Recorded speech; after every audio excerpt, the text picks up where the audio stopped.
Ladies and gentlemen, joining me on the line, the second time since November, it is comedian Aaron Weber. What's going on, man?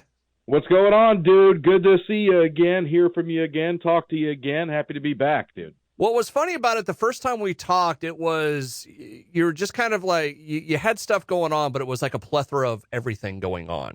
So we talked a little bit about everything, and I had to go back and listen. I'm like, what did we talk about? And one of the big things we talked about was football, and I got to ask, you're from Alabama, right? Yes, sir. Is it weird that I know you're a Notre Dame guy, but is it weird that Nick Saban is no longer going to be the head coach? It feels to me like the end of college football as I know it. Really? And I've talked to other people, and I think that they feel that way too. Like this comes at the end of Nick Saban's career is, like with the NIL and with the transfer portal, like college football is very different than it was in 2007 when he took the job at Alabama. So as a Notre Dame fan and as a fan of different teams winning, I'm pretty excited about Saban leaving. It feels like a lot more is possible now with Saban out of the picture, but it's bittersweet to me because it feels like this is a different college football than when he started. I don't know if you feel that way, but that's what I'm grappling with right now. See, I'm by nature an Iowa Hawkeye fan, and Kirk Ferentz is our coach, and he's been there for 400 years, whatever it is now. But it's kind of the same thing, and he's from that kind of same cut of cloth as a Nick Saban. That it's, man, when he goes, things are really going to be different, So I get it. I listen. College football is never going to be the same, especially after they do the 12-team playoff that's coming next year. Right. So it's going to be just a totally different sport. I had some good memories in Alabama when Nick Saban was there and when he was winning. And then I had some terrible memories as a Notre Dame student losing to Nick Saban's Alabama in the national championship game. So, look, half of me is saying good riddance, get out of town. The other half is like, I don't know. I don't know what college football is going to be like in another 5-10 years. That's good times. Aaron Weber on the line with me right now. Aaron, you're coming to town. Last time we talked, you lied and said it was going to be February. It's actually January. But you're coming to town. What's happening with that? I got some shows in town this weekend, Friday and Saturday. Yeah, I did have the dates got moved around, but I'm excited to be back in Des Moines. I was looking at the weather. It looks like it's going to be fine. I've had some horrible weekends. I was in Montana and Ohio, and even in Nashville where I live, it's been a nightmare. So I was looking at the weather for Des Moines. It's going to be kind of a pleasant, comfortable weekend, at least by y'all standards. So I'm looking forward to it for sure. I know it's above 30, so it's not coat weather anymore. That's how bad Iowa weather is. Above 30, you're like, all right, let's chalk this up as a win. Listen, nice. we came out into the new year, and it was like the high was -10. And then in a week, we got 22 inches of snow. So, listen, when it's above 30, you're celebrating a little bit. But Right. No, when last we talked, you did have a lot going on. What's the show like now? What do we got going on? What's kind of on the back burner for Aaron Weber? Well, this is sort of the top end or the beginning of a long stretch of shows. Okay. I call it a 2024 tour. I didn't come up with a clever name, but I'm doing shows all over the country. And January obviously is the beginning of this run. So I've never headlined in the Des Moines area before. I've opened for some comics there. Kathleen Madigan, I opened for her at the theater there in town.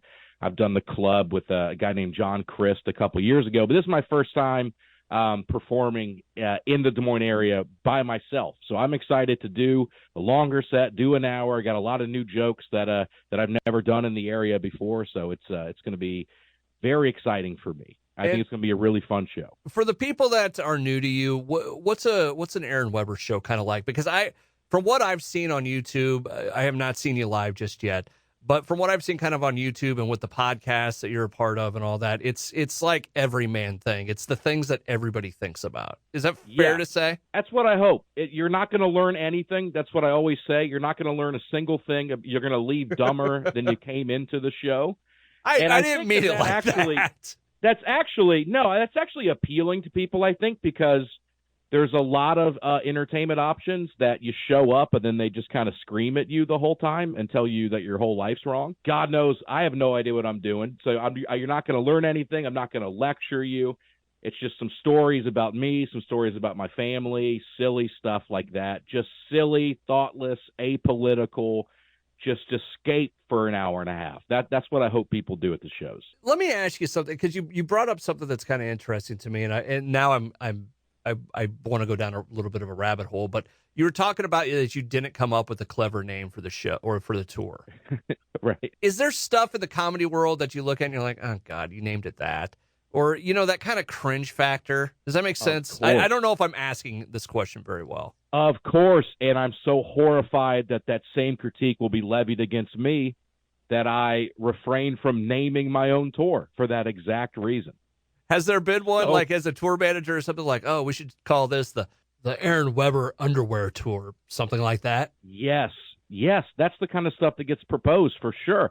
And you know what? The reality is 99% of people in the world would see that and not think anything of it. But in the back of my head, this is a comic talking, in the back of my head, there's, 2 or 3 of my friends or colleagues that I think of them seeing that and their eyes rolling and they're laughing. And that prevents me from taking any kind of leap like naming my own tour. These are things I will get over as I do more and more of this. Yeah.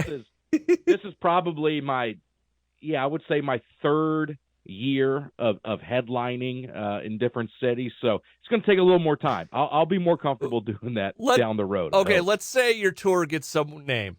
Who are you most afraid of blistering you? Oh, Nate Bargatze. Okay. I'm terrified of that, of just like him finding out on the podcast what I've called it and just him being like, oh, gosh. Terrified of that. Brian Bates is a buddy of mine, Nashville comic, who does the podcast with me and Nate. He's ruthless. He would trash me. Dusty Slay, who's also on the podcast, good buddy of mine, he, I think, would be the most supportive no matter what I do. But I'm worried about Brian and Nate are man, they'll tear me apart if I give them an opportunity. You know, what's funny you say that. I just talked to Dusty 2 days ago. Oh, great. He's an interesting cat. Yeah, I'd say so. We grew up about 30 minutes from each other. No way. Did you? In Alabama. Yeah, he's older than me, and I didn't know him, but I'm from Montgomery, Alabama. He's from Opelika. Half an hour apart. It's pretty crazy. Now we're both in Nashville and doing a podcast together every week. So it's just a small world out here for sure. What's the name of the podcast? This shameless plug time. It's called the Nate Land Podcast. It's Nate Bargatze's podcast that he does every week, and it's me, him, Dusty, and Brian Bates, the 4 of us sitting at a table. And it's a lot like my show, where you're not going to learn anything. It's labeled, I think, technically as an educational podcast, which is hilarious. It's hilarious, dude. We did an hour on appliances the other week. We don't know what we're talking about, but that's what the podcast is, and that's what my live show is like. You just show up. There's just jokes about nothing, attacking nobody, just kind of fun, silly stuff.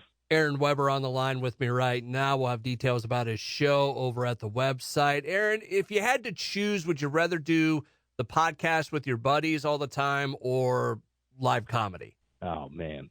I'd rather be going on tour. Live comedy is the best. Have you been to a live stand-up show before, Adam? Yes, I have. It's just the best, dude. There's nothing to me that compares. I mean, you can watch stand-up on Netflix, you can watch it on YouTube, but just seeing it live, being in the room is something special. The podcast is fun, but I think all 4 of us would agree it's something we do to supplement our live shows. It's something we do in between doing live comedy. So that's my favorite thing. I'm going all around the country doing it, wherever they'll have me, wherever I can do it. I'll do it till I die. Is there something? Why is it that comedy is one of those things that anybody thinks they can get up and do it? Because we've all been funny, and I think the reality is we all probably could. We've all been funny. We've all told a story that's funny. Yeah. We've all gotten a laugh in the office. That's in all of us. It's like anything else. It's a discipline that you just have to learn how to tell these stories, but it's in all of us. I think part of me is like, I don't want people to realize how everyone could do it, because then, that will put me out of a job maybe, but no, we've all been funny in a room. AI will do that for sure. No, I think the reason I'm curious about that part of it is because I get that with radio. That everybody, thinks they can talk on the radio, or like, like everybody needs a podcast. And that's just kind of an interesting area that I'm always kind of just curious about what people think. Yes. And you know what? I think about this also when I'll watch sporting events with friends and we're just trashing the play-by-play guy. Yeah. and then I go, and then I'm like, hey, let's mute the TV and you try to do play-by-play for the next 10 minutes. And you'll see how incredibly difficult this is, and how, and then you unmute it and you have a whole new respect for the guy that's having to talk for 3 hours during the game. So totally. It's like anything, man. If you're really good, like you are at your job, you make it seem easy. Have you ever seen anybody really bomb on stage, like new comedy? Oh, gosh. Adam, yes. I mean, yes, dude. Every week. I mean, I see this all the time.